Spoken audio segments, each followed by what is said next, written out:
Today we will be talking about an external parasite. The parasite that I chose is a hornfly. Well, you may ask, what are hornflies? Hornfly is an insect of the family Mucidae and is a serious cattle pest. The attacks of this parasite cause lost weight and milk production in infected cattle. The adult hornfly gather at the base of the neck, the horns, and the rump of the cattle and suck on their blood. Now let's talk about the origin and the history. The hornfly is half the size of a normal housefly. It is a small dark gray European dipteran fly. The hornfly was introduced to North America from France in 1887. They feed exclusively on cattle. Hornflies are the most economically important pest in cattle worldwide. In the United States, there are hundreds of millions of dollar losses due to hornfly each year. The pest is found throughout the Americas, Asia, Europe, and non-tropical parts of Africa.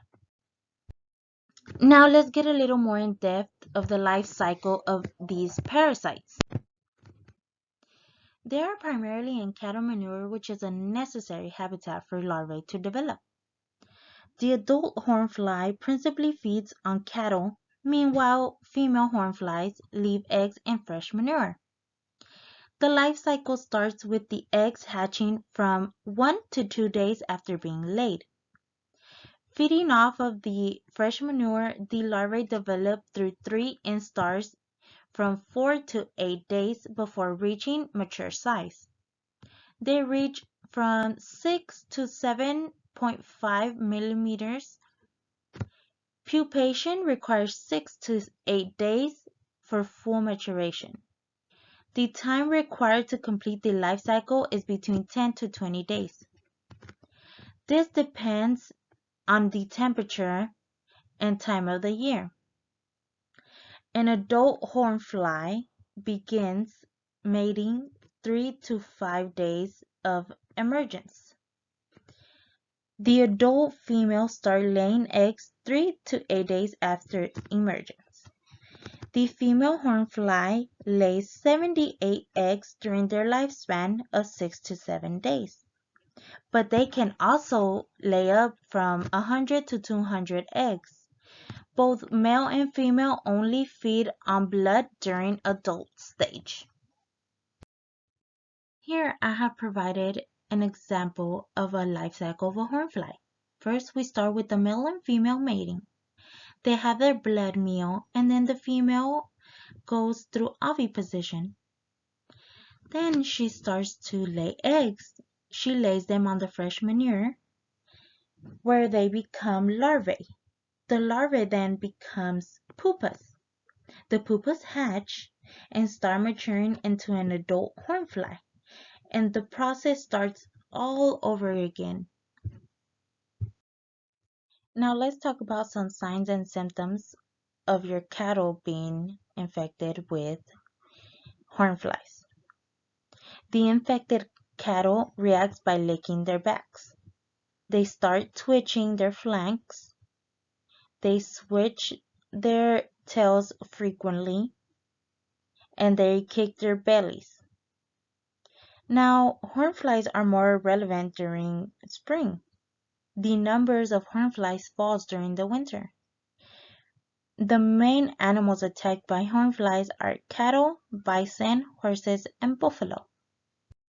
In this slide, I'll be providing you some images of different examples of hornflies in different animals. First, we have the bison. Then we have a cow that is infested with hornflies. We also have a horse, and lastly, a different image of a different cow infested with hornflies. How do hornflies affect livestock?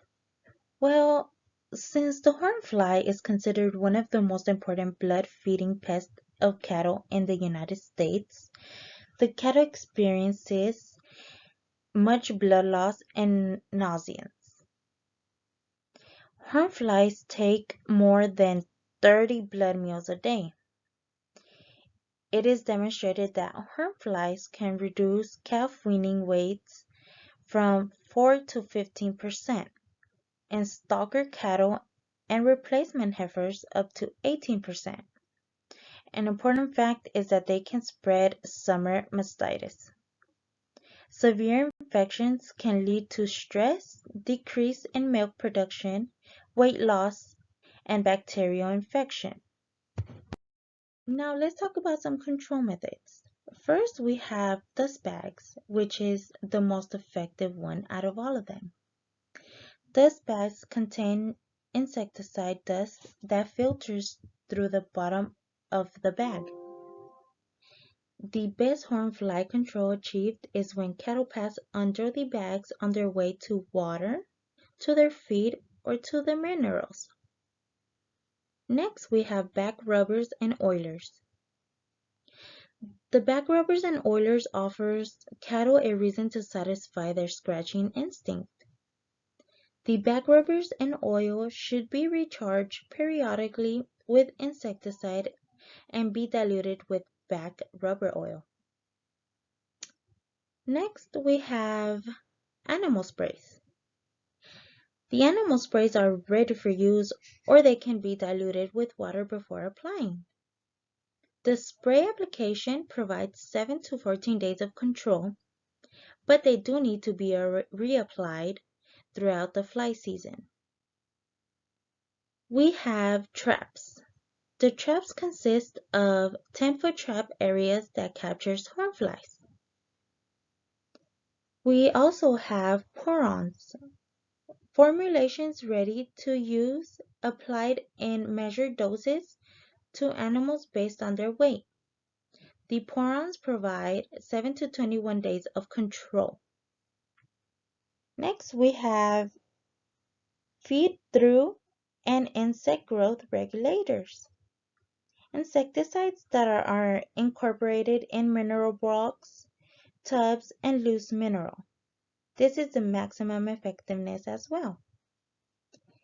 Insecticide ear tags is where one or more insecticides formulated in polymer matrix and are deposited on hair or coat of the cattle. Compressed air application is when an individual capsule of insecticide applied to an animal using a paintball gun that can control the pests from 21 days to 35 days.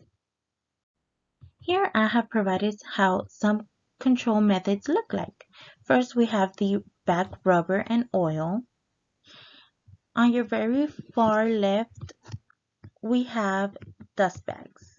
A cow is passing under there. Next, we have the ear tags. Next to that one, we have the animal sprays. And lastly, we have the 10-foot traps.